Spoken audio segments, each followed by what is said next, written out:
Astronomers discover interstellar comet, or is it an interstellar alien spacecraft?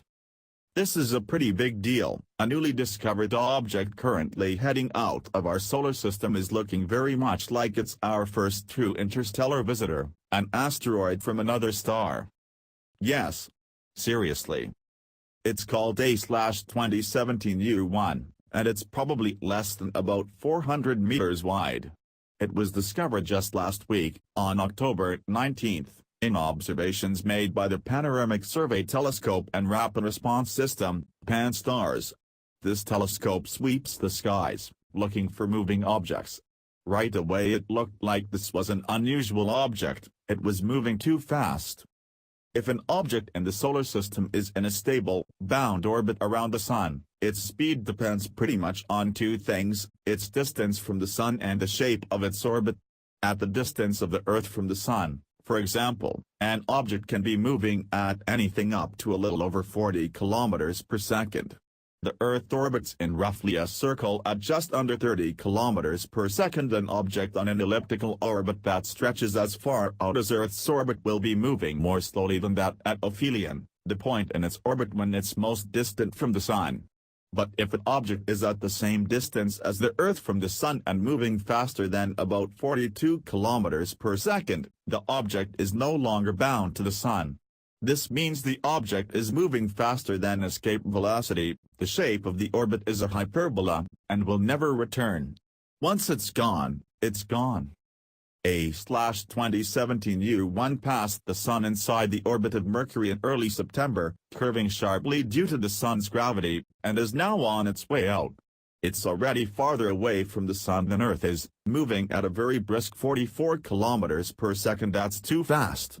It's not going to come back. It's heading out into interstellar space. How did it get this much speed? Sometimes, objects like comets can get an extra kick by passing by a big planet like Jupiter.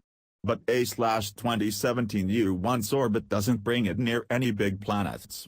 In fact, the orbit is tilted to the plane of the solar system by 122 degrees, nearly perpendicular to it. That means it had this huge speed already on its way in. And that means it must have come from interstellar space. From another star. In fact, tracing the orbit backwards, it looks like it came somewhere from the constellation of Lyra, and was already cruising through interstellar space at a speed of over 25 kilometers per second.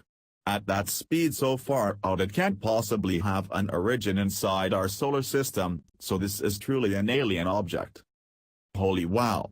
I mean, holy wow.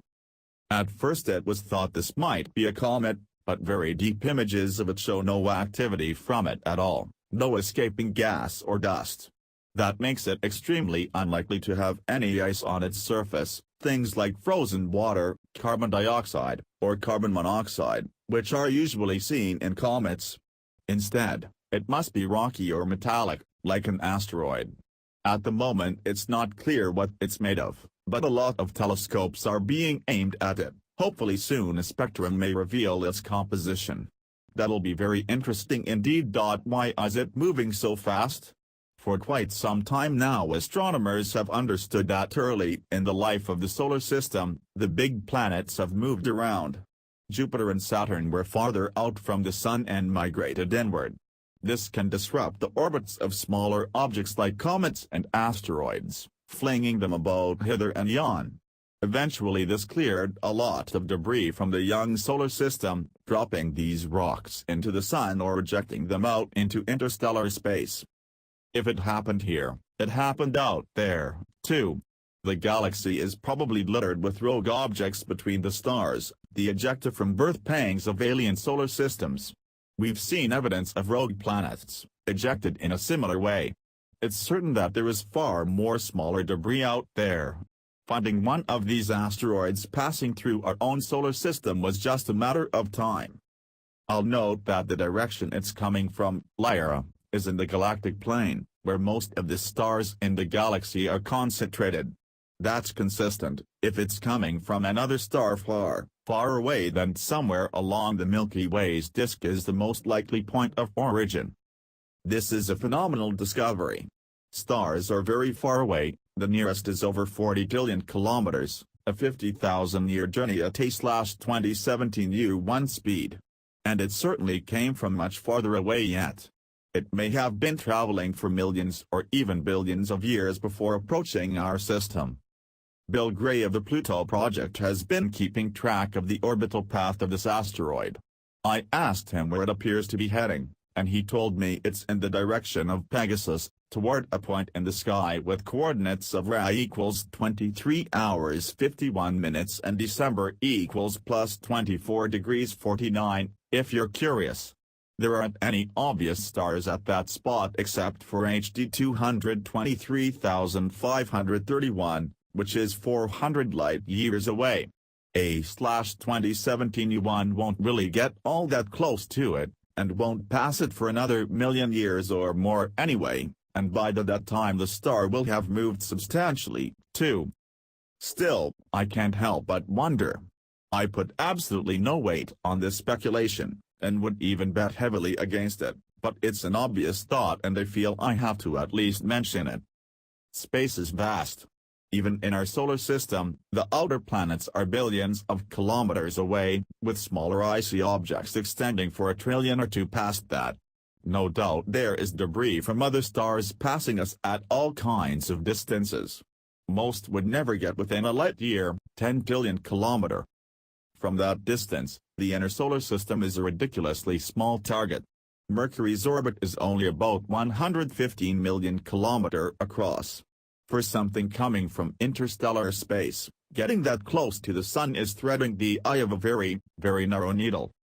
Yet A/2017 U1 did just that.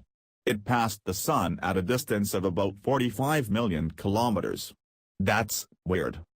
Part of this is what we call a selection effect. An object like this passing out by the orbit of Jupiter would be very faint, so it's harder to discover.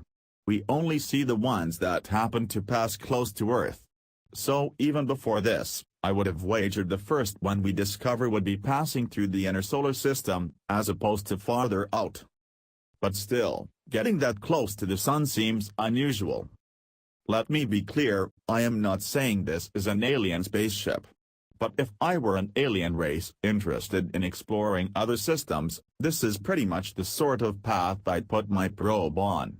I'd aim it to pass deep within the alien solar system, check out the habitable planets, and use the star's gravity to bend the orbit to aim it at the next target. Again, I'm quite sure this is a natural object and not an alien spaceship. Even so, it's certainly not a mundane one, it's a freaking asteroid ejected from another star that's been wandering the galaxy for eons and passed a few million kilometers from the Sun and Earth and is on its way back out into the void. Either way, I wish Arthur C. Clarke had lived to see this. He'd have loved it. The shape of an orbit is described by its eccentricity, which you can think of as how far it deviates from a circle.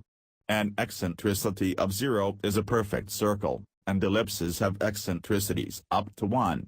A parabola has an eccentricity of exactly 1, and anything greater than 1 is a hyperbola. A/2017 U1 has an eccentricity of about 1.2. At first there weren't enough observations to be sure about that, but now there are so many that the uncertainty in the eccentricity is less than 0.003. It's hyperbolic for sure. Staggering.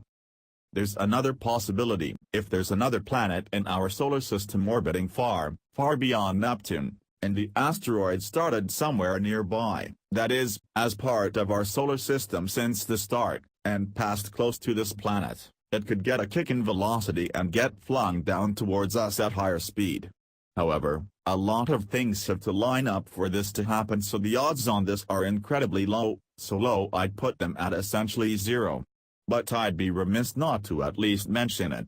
Update, October 29, 2017. Bill Gray, mentioned in the article, sent me a note. He points out that even if such an encounter happened, it's essentially impossible for it to give a kick to the asteroid large enough to get it moving at 25 kilometers per second. The excess speed U1 was moving when it was still far from the Sun.